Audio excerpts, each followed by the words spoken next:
This event is hosted by Markets and Morality, and we're grateful for the support of our co-sponsor, the Department of Economic and Business.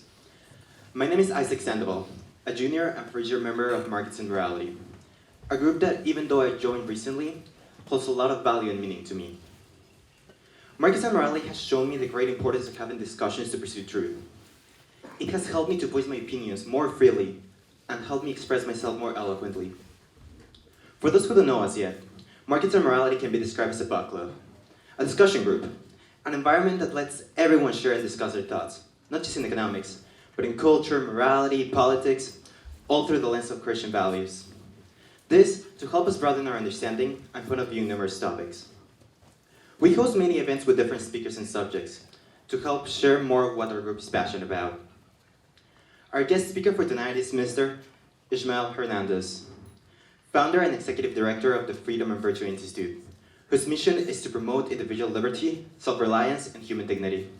He's also the author of a book called Not Tragically Colored: Freedom, Personhood, and the Renewal of Black America, a book that I strongly recommend to you, as I've enjoyed reading it very much. Mr. Hernandez has a master's degree in political science from the University of Southern Mississippi, and has experience serving as executive director of the African Caribbean American Catholic Center. Markets and Morality was honored to have Mr. Hernandez speak here a number of years ago, and we're pleased to have him back tonight as the guest of honor at our annual mini-conference. This lecture serving as a keynote and public portion of that event. With this, would you join me in welcoming Mr. Hernandez back to Hope College? Thank you, Ian. The pleasure is mine, and tonight I want to be talking to you a little bit about poverty, about the poor. And I think that it's a very worthy endeavor that we all have an interest, we're invested in helping others. And the important thing is to learn how to do it the right way. And that is really the key on the discussions about poverty. But as a context to my remarks about poverty and about how the Freedom and Virtue Institute attends the problems of poverty, I would like to tell you a little bit about myself. I was born in Puerto Rico in the 1960s, and I was born into a communist household. And my father was founding member of the Puerto Rican Communist Party. He was there in February 11 of 1959 when the Communist Party of Puerto Rico was founded. 15 men decided to advance the cause of revolution in Puerto Rico, and my father was one of them. He had lived in New Jersey, and he had been member of the Communist Party USA, the Black Panther Party, and any other revolutionary party that he could find here in the United States. And in 1959, he married my mom, and they went back to Puerto Rico. So I grew up as a red diaper baby, learning the catechism of Marxism from my father. We will sell propaganda, we will listen to the never-ending speeches of Fidel Castro, 6-hour speeches, and your father makes you listen to every moment of them.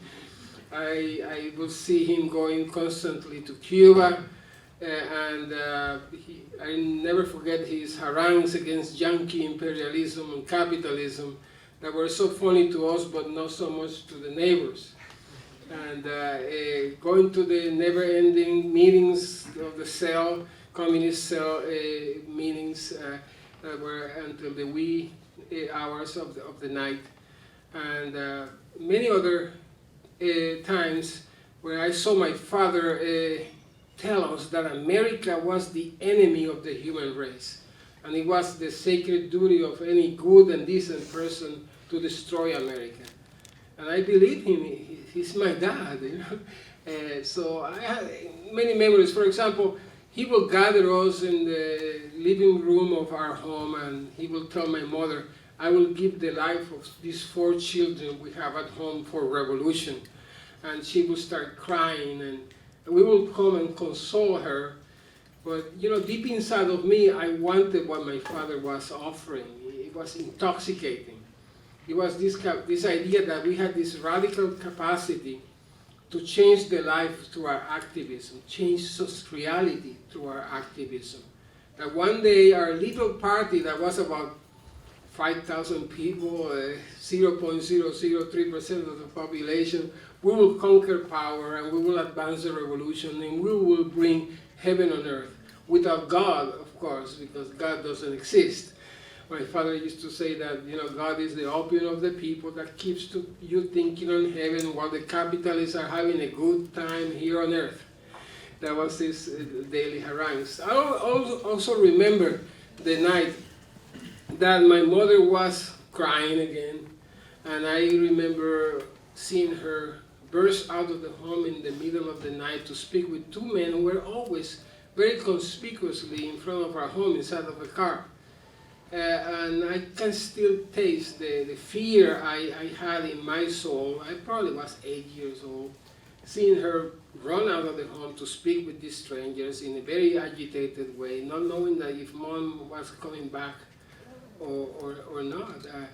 Many years later, I found out that they were FBI agents checking on my father, and I hated them. I hated them with a passion. I hated them for the Puerto Rican poverty of the 1960s, a poverty produced by a society in transition from a more agricultural or backward economy into a more industrialized one. And I hated them for the bad marriage between mom and dad, because she was in love with him and he was in love with revolution. That was his life. For many years, for about 3 years, the only income that was coming to a home were $25 that our older sister, Tata, who worked here in the United States, will send my mother $25 a week. That was the only income, because every time that my father will get a job, here comes Dad trying to organize the workers for revolution, and here comes the FBI behind, and he will lose one job after the other. But I joined the party with him, and I was fighting for revolution.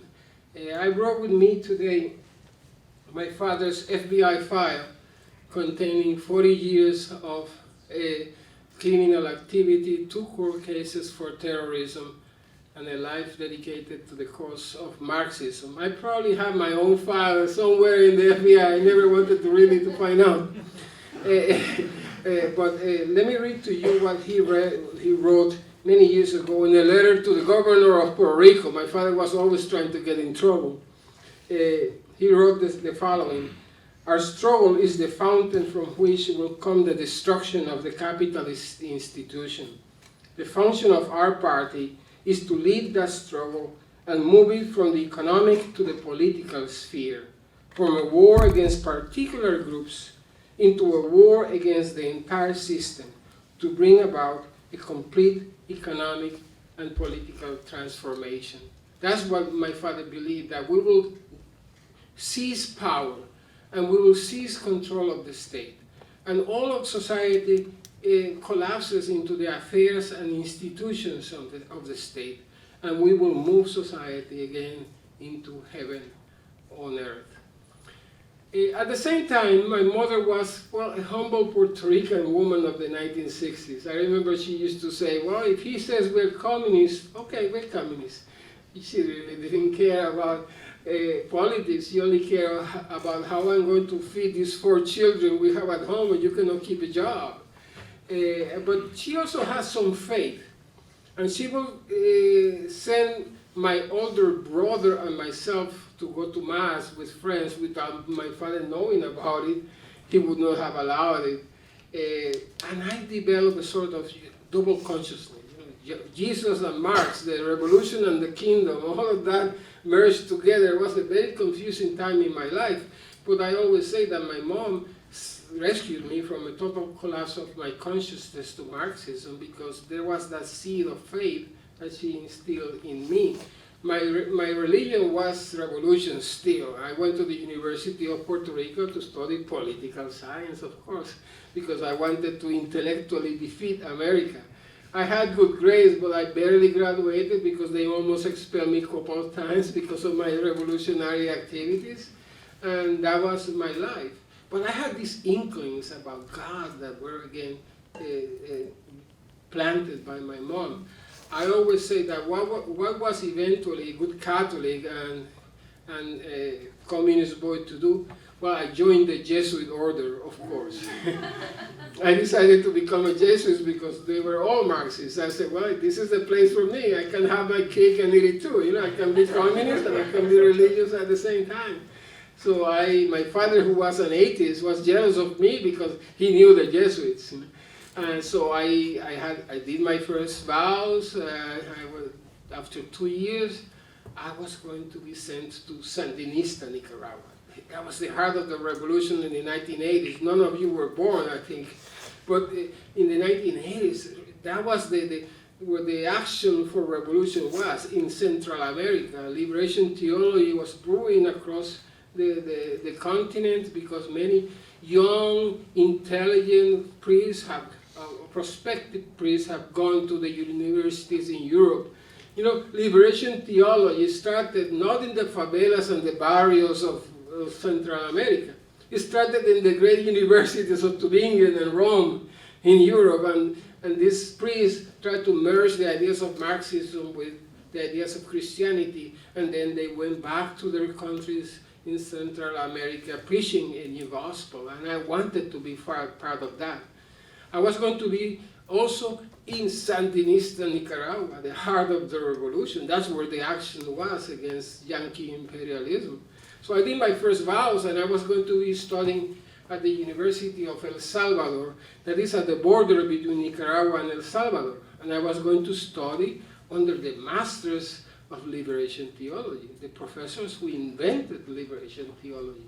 Ignacio Ellacuría, Juan Luis II, Gustavo Gutierrez, Hernando Montes, and many others who were all professors at the university. But it never happened. None of you remember, but 7 Jesuits were murdered in El Salvador in 1987. And the older ones here probably remember that incident. And I was going to be living in the home where they were massacred. So out of concern for us, they decided not to send us to Nicaragua. You cannot imagine how frustrating that was for me. They wanted to send me here to the United States, send me to Fordham to study philosophy in my way to the priesthood. And I told them, you know, I'm not going to America. I hate America. I hate the guts of the monster, as we used to call America in the party. And that's when I left seminary immediately. You know, I didn't want to be a priest. I wanted to be a Jesuit priest in Nicaragua fighting America. That's very different. And when that was quenched, when that was not realized, I left the seminary immediately, more frustrated than ever. But some friends of mine convinced me to come to America anyway, to come to the guts of the monster, to further my studies. And I landed at the University of Southern Mississippi, of all places. So you can imagine this black Puerto Rican boy who hates America lands in Dixie. All my fears were going to be realized. I couldn't understand. That's not English, but they speak there, you know. I couldn't take the culture. I couldn't understand the food. I couldn't take what you call coffee, you know. But I always say at the same time that that's when my lungs were filled with the air of freedom. When I went there to the University of Southern Mississippi in the Deep South, because for the first time in my life, I had the opportunity to challenge the safe assumptions of my ideology. My ideology had been fed by my father, who told me that we had the truth. Communism, Marxism is the truth. It's like a quasi-religion, you know. All our relationships were Marxist. My father used to say, you know, we are not here. You don't need to listen and read that Yankee propaganda, you know, these other books. We are not here to debate with the capitalists. We're here to kill them. So basically, he instilled in me the idea that we had the truth, and for the first time in my life, I began to see there was a universe of ideas that I didn't know about, and I began to discover that. I always say that, you know, we were true Marxists. We were not like these cafe latte sipping, iPhone texting American revolutionaries, you know? Those who go to the rally in the morning and shopping at the Gap in the afternoon. The best place in the world to be a Marxist is here in America, where you can think like a Marxist, You just don't have to live like a Marxist. Those are the ones who are in trouble. So I, for the first time, began to realize that there were these ideas that I could discover that were different. Certain things happened to me that began to change my life. The first one was that I had good grades. I don't know how I did it because I could barely understand. I remember taking my tape recorder to class, recording the classes, going to my dorm and listening again and again to try to understand the English. And eventually I had good grades, and one day they called me to the dean's office and they offered me a full assistantship, paying me all my studies. And I said, you know, I hate your guts and you're rewarding me. This is not supposed to be happening. So, but for the first time in my life, I began to discover the connection between reward and accomplishment. And that connection sometimes is severed by us when we are trying to help the poor. Because we see the poor as mouths to be fed, bodies to be clothed, and problems to be solved. Not as individual subjects of meaning with the capacity of changing their lives by the choices they make. We have these paternalistic and condescending ways of looking at the poor that they become our pets. You know, you have your pet, you put the bowl of food there, and the pet comes every day and eats his food, and you pat the pet on his head, makes you feel good, and you do it again and again and again. We don't help people realize that they are not problems to be solved because they are the answer to the problem of their poverty. And I began to discover that here in America, and as I encounter this nation. So that happened to me. They offered me how my studies, and I began to question socialism. The second thing that happened to me was that, you know, this thing that you call poverty here in America is a joke. You know, if you compare that poverty in America with the Puerto Rican poverty of the 1960s that I was experiencing, I said, you know, give me some of that poverty, please. You know, it's really not poverty if you compare it in the grand scale of world economies. And I began, and that is the problem also we have in trying to help the poor. I always say that we are bored in our affluence. In America, we have so much that we have to entertain ourselves to try to change America. Because we have to do something, you know, entertain ourselves between our tea time, going to shop again. So the reality is that we need to transform our mind in terms of what real poverty is. A poverty that starts many times in the heart and ends in the pocket. It doesn't start in the pocket. And we don't realize that again because we are too busy feeling good about ourselves when we try to help the poor. So those things are happening to me. I begin to read this propaganda that my father said that it was not supposed to be the truth, and I begin to question socialism, which is the most difficult thing in the world. When you have a worldview to challenge that, that was my identity. In the process, I'm losing my father, because he saw me having doubts about socialism and eventually will stop talking to me. For the last 5 years of his life, he disowned me. I was not his son anymore. He would not talk to me because I had surrendered the ideas of socialism. Again, the problem with ideologies is that they are like a prism through which we look at reality. And you and I can be looking at the same things and we will see different things because we filter them through the prism of a different understanding. It is like a pair of glasses which, you know, you're so comfortable. You want to get rid of that pair of glasses. And it's very painful to take that pair of glasses that you're used to, put it to the side, and put on a new pair of glasses. So I challenge you to go beyond what is comfortable for you, beyond what you think is true, and explore other ideas. Explore, challenge yourself to discover in your life what is the meaning of your life, which is more than entertaining and one day getting married and having a job. Has to be a meaning that is deeper, and you need to discover that because that will challenge, again, those safe assumptions. As a Marxist, dignity, human dignity, my dignity was in being a drop in a wave. And the wave was revolution. And there lies dignity and meaning. Apart from that wave, that drop is nothing. I was nothing. I was a curious accumulation of atoms destined to nothingness when I died. Within the wave, then I had purpose and meaning. I was a revolutionary. And in America, slowly I began to question that and discover a new anthropology, a new understanding of the human person, that each one of us is unique and unrepeatable and necessary. If you remember anything tonight, remember that every one of us is unique, unrepeatable, and necessary. We are a race of one. A race of one. And every one of us is unique and unrepeatable because each of us has been made in the image and likeness of God, with the moral capacity of self-realization.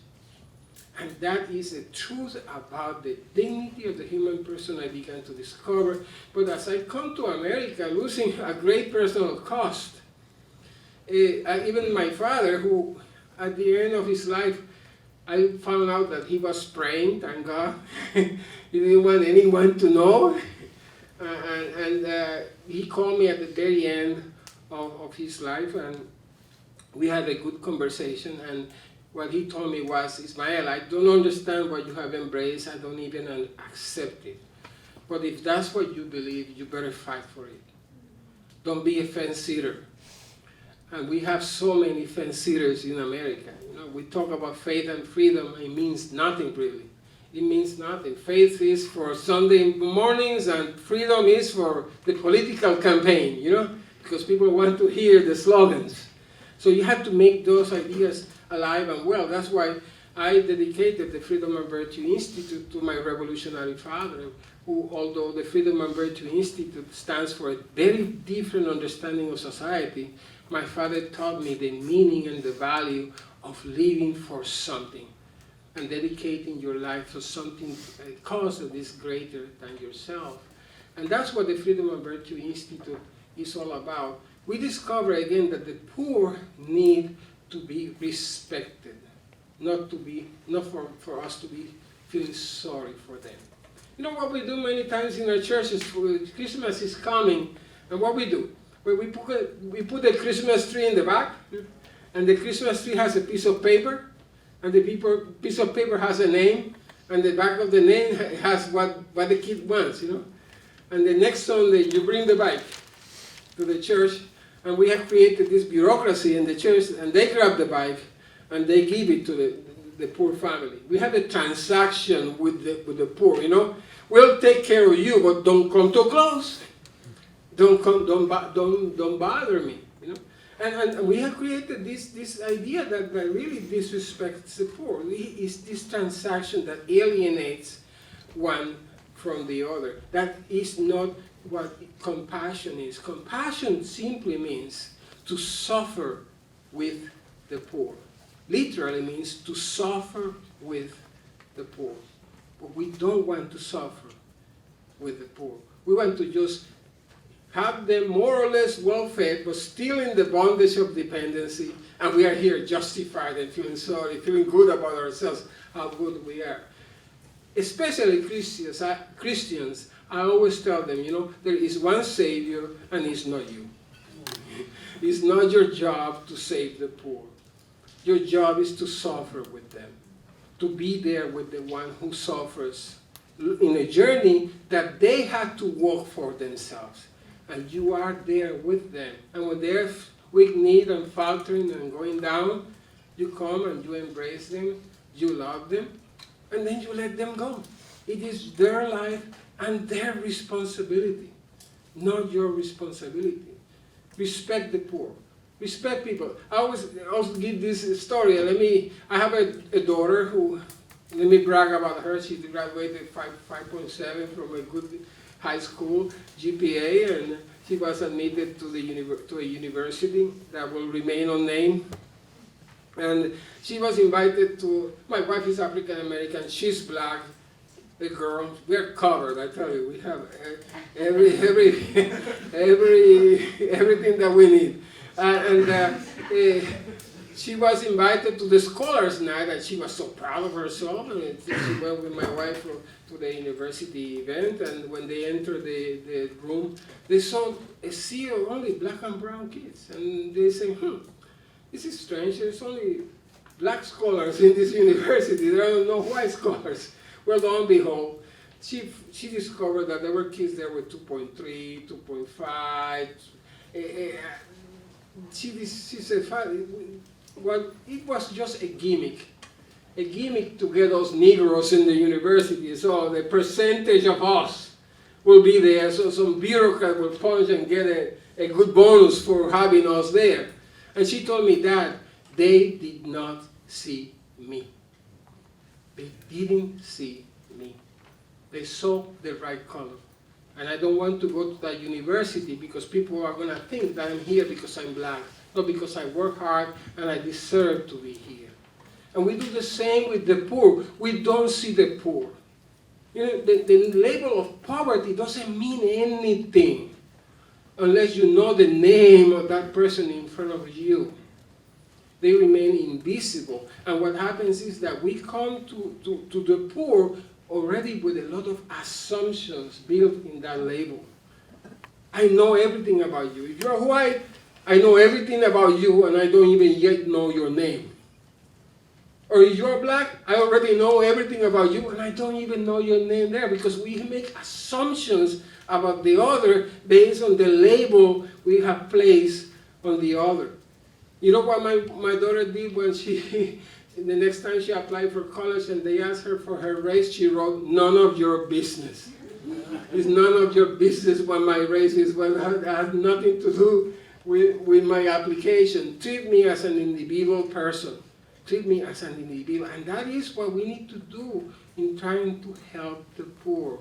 Treat the poor, again, not as mouth to be fed, bodies to be clothed, and problems to be solved, but as persons with meaning, with the radical capacity of moral self-realization, destined for greatness, engines of wealth creation, waiting for someone to come and crank that engine and let them soar. That happened, for example, 9 years ago when I went to a school supplies distribution event. You know, happens everywhere in America during the summer. The schools are coming, the kids need school supplies, and what we do, we create these events, and we tell the kids to come, and we give them school supplies. And I remember looking at the crowd of kids, and I only see black and brown kids getting the free, cheap school supplies from a small cadre of white people. And I said, there's something wrong here. Why is always us in the receiving end? I want to be in the giving end. It feels better when you are in the giving end. And what are these kids learning? You know what they are learning? Number one, that this is the normal way of meeting my needs. That some stranger meets my need. And they were learning that there is benefit at the end of the long lines of dependency. And that is destructive to the soul of a community. We can hurt people with a bag of food. We can hurt their dignity with a bag of food if we don't see them as capable and we don't involve the poor in the process of meeting their needs. And that's what we did. We decided to create what we call now the self-reliance clubs. We go to schools all over the country. We are now also in the Caribbean. We are in the Dominican Republic, in Kenya, Uganda. We are going to very soon be in Cuba, where my father used to go as a communist. We're going to be there, teaching entrepreneurship through churches. But the kids go, join the club, and they become little entrepreneurs. They create products, and through young entrepreneurs fairs, they sell their products at the school. Products like, for example, many of our schools are gardens. We rename them as farms because, you know, gardening is a hobby and farming conveys the idea of wealth creation. They do salsa, they do all kinds of things.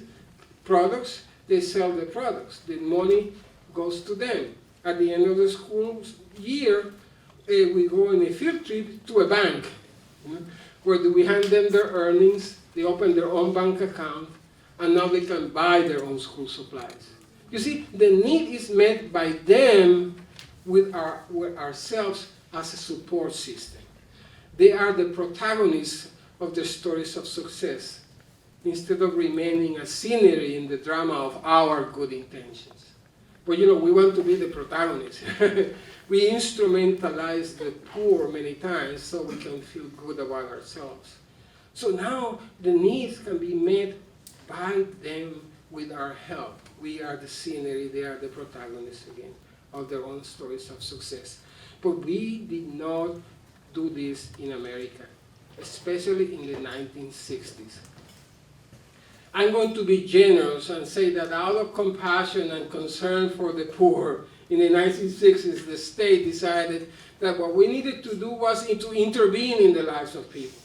Because poor people were so dejected and they needed so much, they had so many holes of need, that a good and compassionate society should intervene massively to fill those holes of basic needs.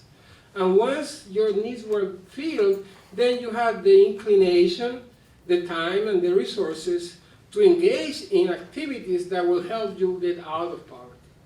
The problem is that that's not how the human person works. That's a bad anthropology. If you tell me that you're going to take care of me, I let you. I let you do that. If you meet my needs at this level, I will stay at that level because I'm afraid of losing that help, losing that support. So we created a class of people in perpetual crisis that find meaning in crisis, because that's the only time that anyone even pays attention to them is when they are in crisis. And this crisis is met by the government meeting needs. And then we breed poor people. I ask you this question. If you have a food distribution program, if your budget is going to grow, what do you need? More hungry people or less hungry people? You need more hungry people. Sometimes we are invested in the very problem we say we're trying to solve. But we don't really want to solve the problem because then we have a problem. We don't have a job. And that's the problem. We are invested in the problem because we have transactional systems of care instead of systems of encounter.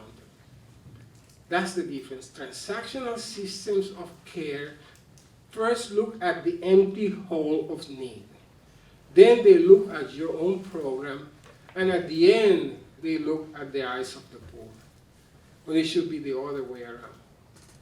And that's not what we have done in America. So in the 1960s, we intervened massively, trillions of dollars to end poverty. And we are told that we have more or less the same percentage of poor people today that we had in the 1960s. Obviously, money did not solve the problem. We still have poverty, but now it's more or less well-fed poverty. A poverty that, it's not that bad. In fact, you need more, you give me more money. This is true compassion. I'm walking down the road with a sandwich in my hand, and I look to the side of the road and I see someone hungry and in need, and moved to compassion, I decide voluntarily to deprive myself of what is my sandwich, and I voluntarily give it to the poor person.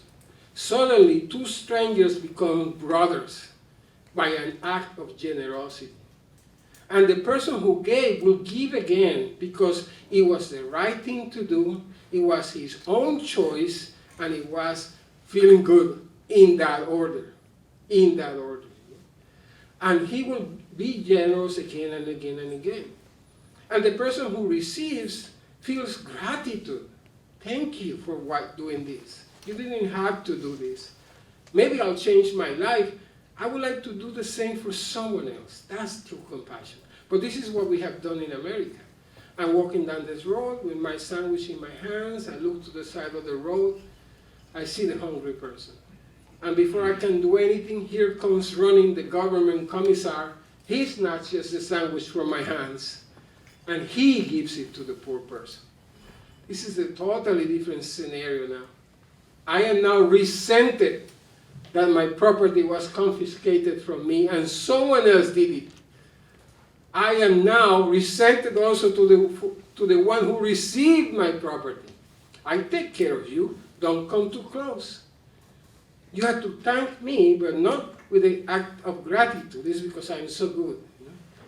And what we do every April 15, we hide our sandwich from the commissar, don't we?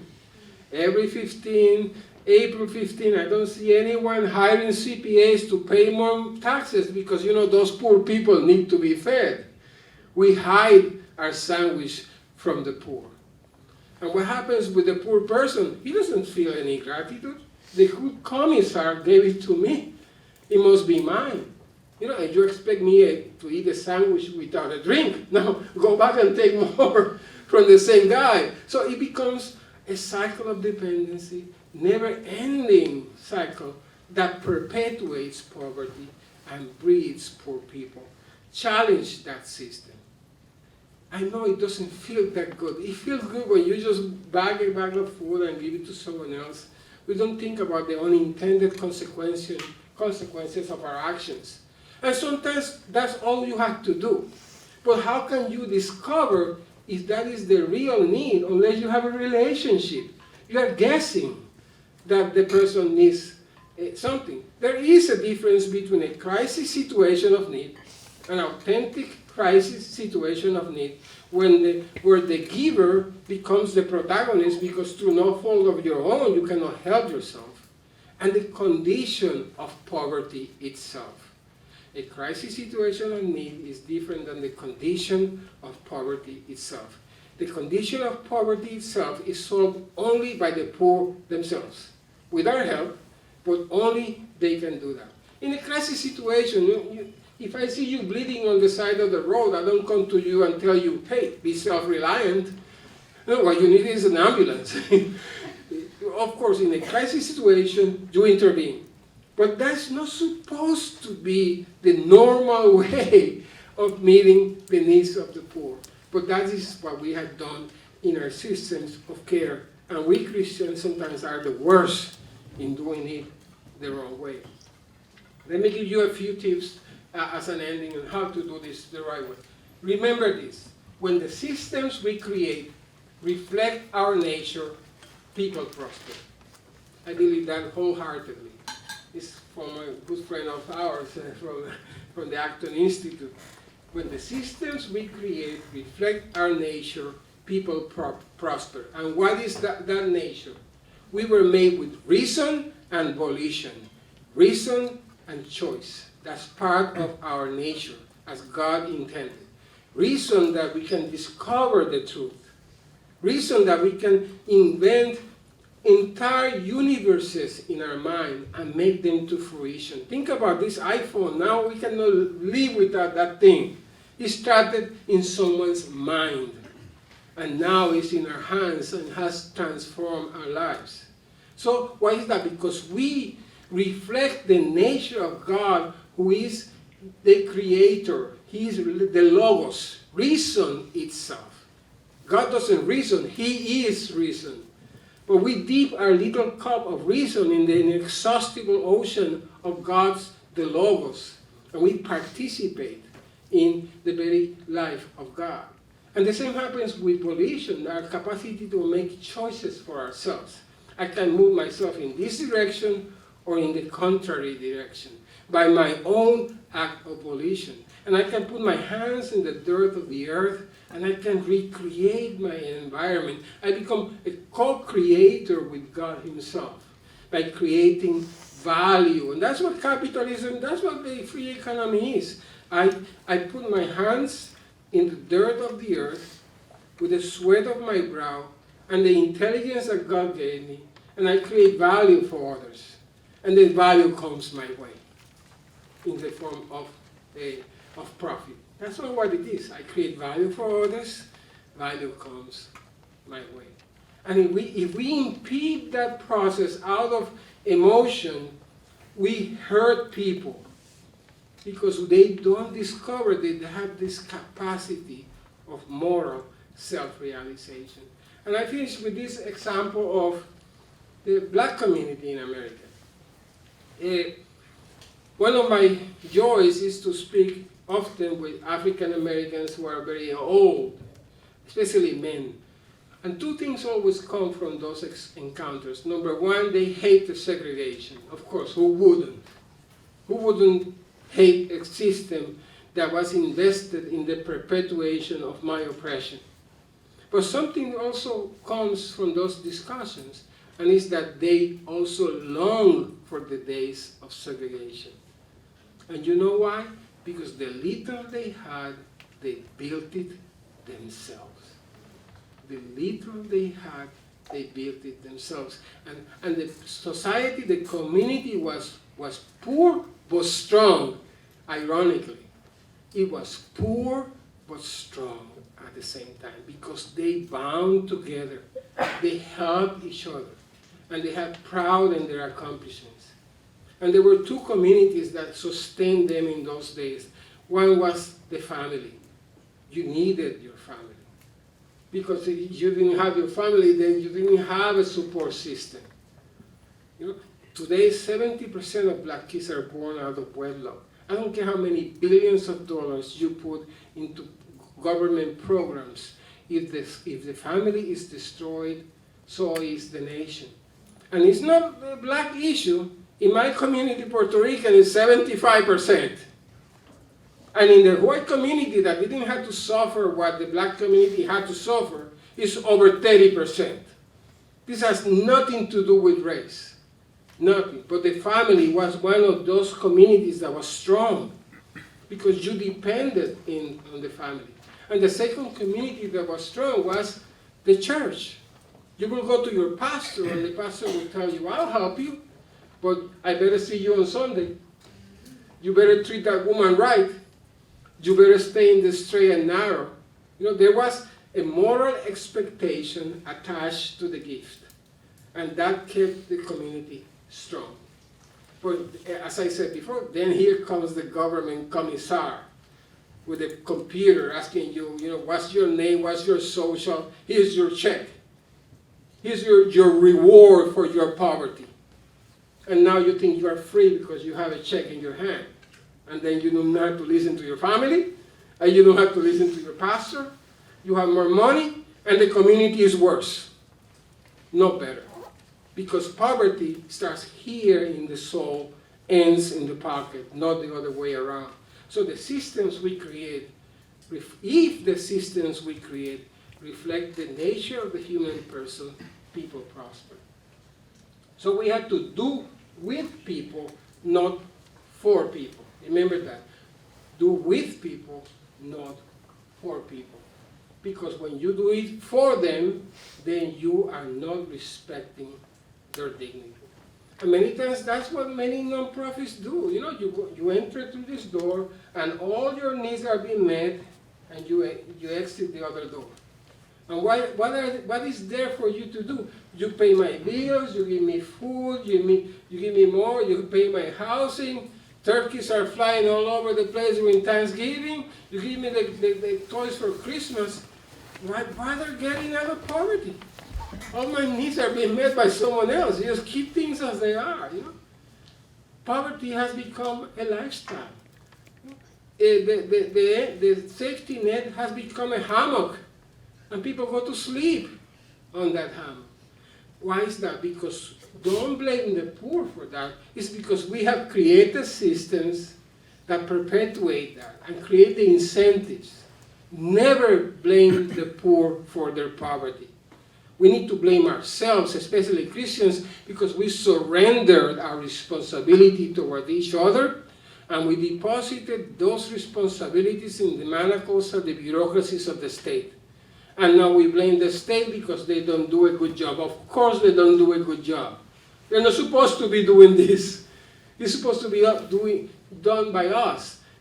That's why I don't believe that ministries should receive government funding. I know that it's controversial. I don't care. They shouldn't. Tell Pharaoh to keep his money. And we keep the money of the kingdom. And we suffer with the poor. We suffer with the poor. Whatever God bestows on our hands, we share it with them, and we suffer with them. And that is through compassion. But we want to see our budget filled, And we become bureaucrats of compassion and agents of the state with a cross on the logo. And that's all what the Christian message is in that ministry. And that is, again, not loving the poor. So I finish with a challenge to you. Stop feeling sorry for the poor and start respecting the poor and creating the space so that poor can soar and fulfill their destiny. Thank you.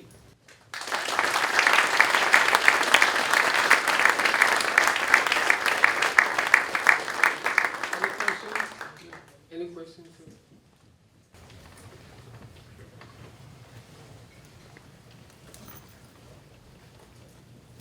If there's any questions, you have to wait for the mic, by the way.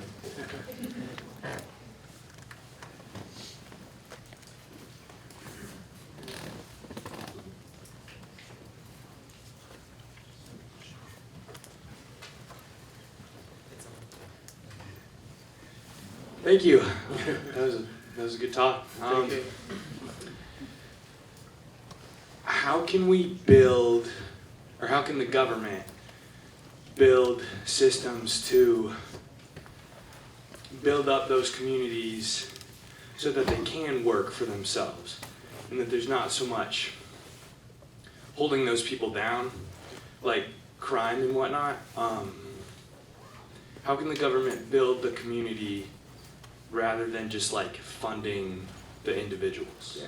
Well, I will change the question in what we have to do to return the care of the poor to where it belongs. So the government has to do less, you know? And the government is us. And so the government does what we elect the government to do. But in terms of what they could do in the here and now, because that's not going to happen anytime soon. I don't believe in the welfare state. I'm against it. You know? But we have it. But you know what the problem is? That it creates nefarious incentives for the perpetuation of poverty. Normally, when a person enters the welfare system, mostly it's a woman, young woman with a child, not married. You know? And she enters through one of 5 top government, federal programs for poverty. But for her to qualify for any of the other programs, she has to show greater need. You see? So what is the incentive? To be stronger or to be weaker? To be weaker and weaker and weaker, need and need and need more so I can qualify for more. Don't blame her. She has a child, she has needs. But we have created incentives that allow her and help her to think that the solution to her problem is in being weaker so the government can intervene more in her life. You see how wrong that is? It looks good at face value, but it's not. Why don't we change it and create different incentives? For example, you enter into one of the programs, and if you get a part-time job, we're going to give you a little bit of more money as a reward for you doing the right thing. And maybe you go to a community college and get a few classes. We're going to reward it, give you a little bit more money. And the more you do, the more we help you. You know, at some point there will be a cutoff line, you know. But maybe by then you have a full-time job and a degree. You see? Now you can tell the system, thank you so much, I can take it from here, I don't need you anymore. You see, we create incentives towards strength instead of incentives towards weakness and poverty. And if we will create programs in the government that are like that, then the government could have the ultimate goal of disappearing from the life of the poor. But that's not what happens. When the government comes in, have you ever heard that the government goes in and gets out? No, the government gets into a sphere of life and stays there. And that's the problem with government. It has this inclination, this mentality of we have to grow or we die.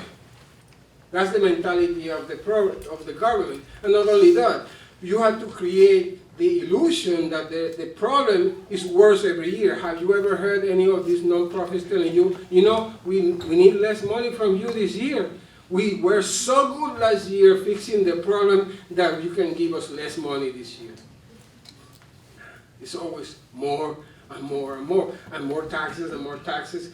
We spend between 1.3 trillion and 1.4 trillion in poverty alleviation in America every year.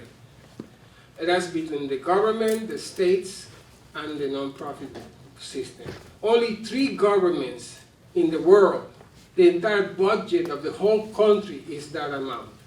And we're still told that we're not doing enough for the problem of poverty. You see, the problem is that we have allowed the government to intervene, and the government by nature has a system, has a mechanism that is not apt to deal with complex human beings like we are. And let me finish with this. Give me an opportunity to say that bureaucracy is simply the normal human response to complexity. That's what bureaucracy is. When things are too complex, we try to what? Simplify so we can manage things. And that's why we gravitate towards quantity, quantifying things, and towards certain needs that are biological needs.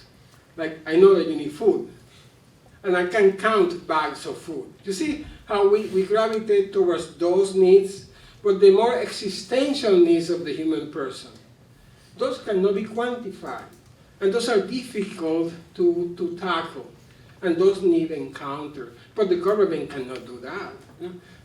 The government by nature cannot do that. Anyone else? Thank you. Okay, thank you.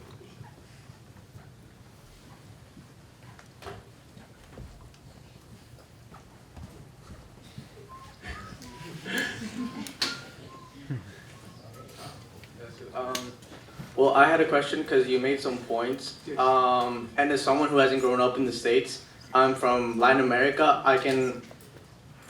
You talked about how most women, like most people that go to welfare, are mainly like women who are single, and that people out of wedlock, that have children, have a lot of problems. And I agree, but I think it's mainly because of lack of education. Because people don't have sexual education, and people really don't have the resources or knowledge to think about wedding or getting married or stuff like that.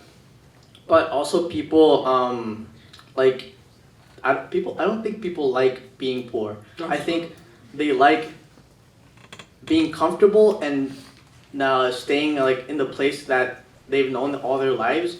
And I think that also can be solved through education, because I don't think they like staying poor. I've met so many people like back in Honduras who live like in fields, in houses like smaller than this room, and they look happier than people who live in big cities. But it's because that's all they know. Like there's nothing much that they can do about it, and I agree that the government shouldn't give them all the funding to solve all their problems, because that's impossible. But I believe that the government should help them with education, because I think that's the government's purpose, to educate people, to help them grow themselves, and not like solve all their problems, because that's impossible. That'll never happen. But I also think that like all the points that you made aren't as simple as people like staying that way, and people how do I explain this? People they don't like being poor. All the problems aren't solved because they like being that way. And I from Latin America, in my country, people are they don't like change either. So it's hard to implement this type of mentality. In my country, in Honduras, they were trying to implement sexual education in schools, in public schools, which I think is a basic necessity, because that's the main reason why there's a lot of children being born out of wedlock. And I don't think being born out of wedlock is a bad thing. I was born out of wedlock, and I'm perfectly fine. I was able to come here. But Let me address Yeah. a few of your comments. Number one, a 45-minute lecture has to be simple. I cannot fix the problems of poverty. No one can fix them in a 45-minute lecture. Number two, you know, the statistics of marriage were very good even for the black community in the 1900s, where they did not have a lot of access to education. And most black kids were born into two-parent homes. In fact, there is a study by Goodman, the black family in slavery and freedom, that studied the 25 years before the end of slavery, then the 25 years after the end of slavery, when blacks didn't have access to education as today. And 80% of black kids were born into two-parent homes, even during slavery. So in other words, that education, I'm sure that there is an element, but is something about the nature of society, the ethos, the environment of your community and the family. And the messages that we send out there about the value of the family that create the incentives for people to want to marry. Education is a wonderful thing. We don't disagree on that. And you said you're from a different country. Poverty has to, I'm talking about the context of American poverty and the American welfare state, not the context of other countries. But it is true, we need I don't know about sexual education. As I said, when we didn't have any of those things, the family was stronger than now we have those things. And I want to know who's the one teaching sexual education to my children, because the primary educator of my children is me, not some professor as teacher in a school that is teaching my kids who knows what about sexual education. Oh, can I answer? Sure. Well, Next. Okay. I think that children being born in wedlock back in the day was because it was tradition, and if people didn't comply with that tradition, they would be outcasted and they would be shunned from society, especially slaves, because they were already being shunned and mistreated by everyone. Well, I will disagree that that's the reason why people married more in the past than today. But that's the reality is that even in the absence of sexual education, the families were strong in a time that there was not that type of education. I think that the education starts in the home by the parents, so there has to be two parents there. I'm not saying, and by the way, I am not putting down the families that are separated. I say, what is the best circumstance for the children is to have two loving parents raising their biological children. Not always can that be accomplished for whatever reason. And we need to be compassionate and help those families. But we always have to look for what is the best for the children. Will be two loving parents together raising the children. In Puerto Rico, I didn't know what was divorce when I was growing up. I didn't know what was. Every family had two parents in the home. And the family was strong. Today we have 75% of Puerto Rican kids being born out of wedlock, which puts tremendous stress, especially in the girls. Girls, be careful. And those who tell you that, the marriage is just a piece of paper are lying to you.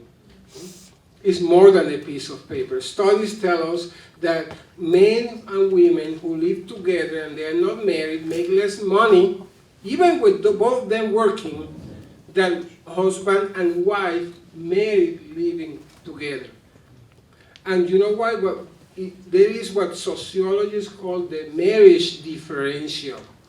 Because in the man, especially when he marries, he, in the back of his mind, he knows he has a greater responsibility. If he's not married to her, he says, after all, I'm not married to her. I can leave anytime I want.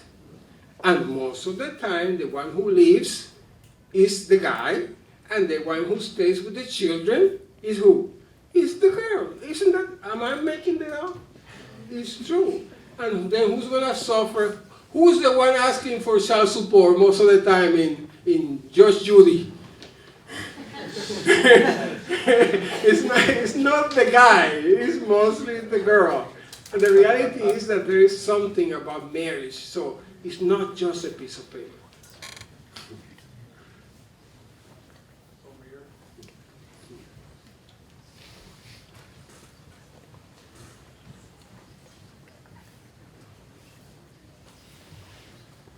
I heard you. Oh, sorry, that was loud. I heard you talking earlier about this notion of like trying to keep what America would call it the quote unquote like, nuclear family together, and this notion of a high moral standard, and how the church operates in helping families or people who are impoverished. And like for context, I'm pursuing an MDiv and like will most likely end up being a pastor. So, God willing, obviously I'm going to encounter people who are impoverished. How would you define the intersection between a high moral standard but still keeping like a consistent gospel of grace? Like, how do you allow people to be faulted and sinful and not live up to that moral standard and still extend them help, but also know when that help is supposed to stop and where it could go somewhere else? Yeah. Like, how does that interact? Well, there's a virtue, it's called prudence, no? That different situations have to be attended differently. And as long as you are there, you have this ministry of presence with those who you are helping. And in that relationship, you will learn what that couple or what that individual needs at that moment. You know? Sometimes people need a hug. Sometimes people need a plate of food. Sometimes people need an ear to hear their problems without telling them anything. Sometimes people need a good kick in the rear to wake them up from the morass of their existence. It is in that encounter with people yet that you discover what Pope John Paul II called the deeper human need.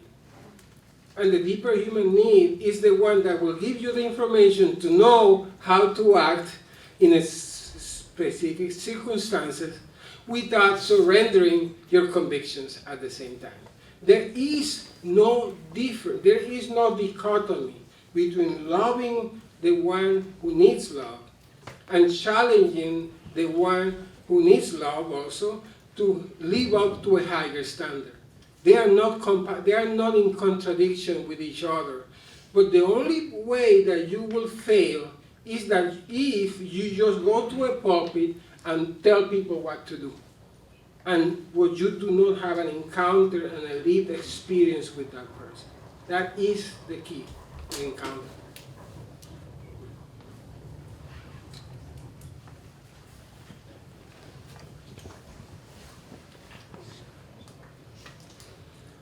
Do you have any opinions, and I kind of suspect you might, about universal basic income? I'm against it. Universal basic income is the income I bring home after I work. It's universal to the context of my family. That's the universe I'm talking about. But the problem again is the incentives that that kind of system creates. If my income comes from a government mandate, then where is my command to go to work? Why? Wouldn't work be an imposition on me? If I deserve an income that is basic, why not more than that? If people, that's the problem, is that we don't think about the incentives that our actions take. Why is that? Because these kind of programs give us an illusion of success. Because there is an immediate transfer of resources without paying attention to the process for the transfer of resources. The economies grow when wealth is created, not when wealth is transferred. And if you create programs that simply focus on the transfer of resources by fiat, because it's my right, we have created these incentives for the production of resources. And eventually we end up with weaker economies, unable then to fulfill our promises to those we promised universal income.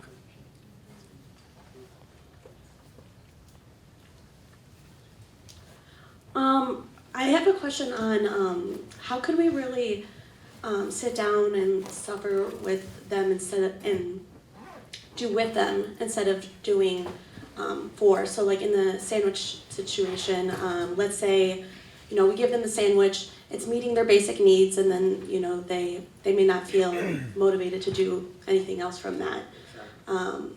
What should be the proper approach? For example, let me give you an example of a ministry in Joplin, Missouri. It's called Water Gardens. We did a training with them on effective compassion, one of our trainings with churches. I think we helped them make some changes. They used to have a thrift store where they used to give clothing for free to the homeless. You know what they do now? Every piece of clothing in that thrift store has a tag with hours of work if you want this piece of clothing. And they created shops at the ministry where the poor come every day to work.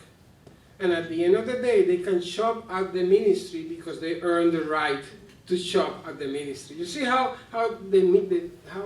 we involve the poor in the process of meeting their needs. And that's the beauty of it, that you can have a homeless guy here working and a volunteer CEO of a company here sitting down with him working together. Because poverty is lack of connection, it's lack of relationships. And that's we need to begin to change our mind that the problem is how needs are met, not whether or not they should be met. Have you ever heard anyone, when you ask them, should we help the poor, that says no? Even the guy who doesn't even help his own mama, he says yes. But the question is how to do it in a way that meets the needs of the poor, but respects the dignity of the poor at the same time. And that's the different. You know what else they do? They have a wall at the ministry where people voluntarily take their food stamps and they nail their food stamps to the wall. And they say, I know I have the right to this, and I voluntarily surrender my right to it. And the ministry comes, embraces that family through work, and meets the need of that family, sometimes giving them more money than what they were receiving under the food stamps program. That cannot be done in massive scale, not yet. But if you can do that in a small scale, baby steps, America can be transformed by Christians if we one day decide we are going to do this differently. Over 60% of churches in America give food away. Only 2% of churches have any program that involves work. 2% of churches. Over 60% give food away. I'm not saying stop giving food away. I'm not saying that. I say flip that chart. Can you imagine if 80% of churches in America, all their programs involve work? We will transform this country. We will change this country. Thank you.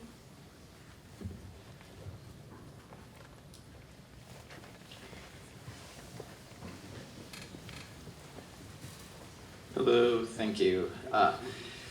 You mentioned the United States system is not that great at the moment. I mean, everyone knows that the government's not the best at what it does, but I was wondering if you have any examples of countries that do this better currently? That's a good one. Countries that do it better than us. I really don't know of anyone that does it better. Maybe Sarah can tell me. But that's a question I will have to. You have stumped me because I don't know of any country. I don't want to just give you a name of a country just to say something. I do know that there are certain countries where the welfare state is small. And I think the Fraser Institute puts together every year, like Hong Kong, I think is one of them, and other countries that in terms of index of economic freedom, where the government is smaller, they're about, we are now number about 18 or 24, something like that in economic freedom. So that means that there are at least 18 countries where they have more economic freedom than we do. That means that the government probably is smaller, the government does less than we do. So it embarrasses me, we should be number one in economic freedom, but we are like 20-something in that index. That's the best I can do for answering the question. But thank you.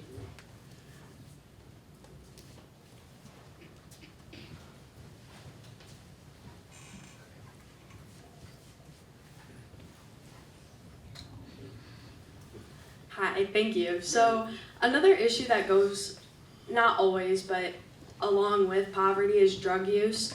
And some people think that the government should step in and do free rehabilitation to those who are suffering from drug addictions that continues like their poverty and their homelessness. Seeing that it's not necessarily a handout and a financial transaction, would you be in favor of the government giving free medical rehabilitation? You know, nothing is free. Right. Someone is always paying for what the government does. Nothing is free. The question is really, how can we help people get out of the bondage of drug addiction? And in my experience, because I have worked in poor communities all my life, what these people need is really someone to accompany them, so they can feel that they have a chance to make the right choice. To bombard them with stuff only facilitates a lifestyle that perpetuates them in the situation they are in. And that's why many of these people gravitate towards those states where they know that the government is going to bombard them with things that make it easier for them to remain in the bondage of drug addiction. So the best to me is to allow the churches, allow non-profits, and allow the states to find different solutions to the problem, a complicated problem as drugs, which I don't have the answer to it, you know. But if you have 50 different systems in 50 different states, you have 50 different approaches. And all of those approaches, they will figure out which ones are doing best. The problem is that everything has to come from Washington, you know, and it has to come from, we really think that the answer to everything is to give the people things and make things free. And the politicians are coming now in the elections and listen to what they are telling you. It's a competition to see which one of them is going to give more free stuff than the other. That's all what it is. And that is not going to solve anything. Another problem, I would put more money, would be in mental health. Because we are not spending enough money in mental health in this country. I am convinced that we could be spending 1/3 of the money we spend on poverty in America and do a better job than we're doing by focusing on those very serious problems like mental health, drug addiction, in a new way than the way we do it now. But that's what I can tell you is that I don't know which one is the best approach, but I do know that helping people remain in the state they are is the best way to not help them get out of drug addiction. Thank you. So we're gonna take one more question.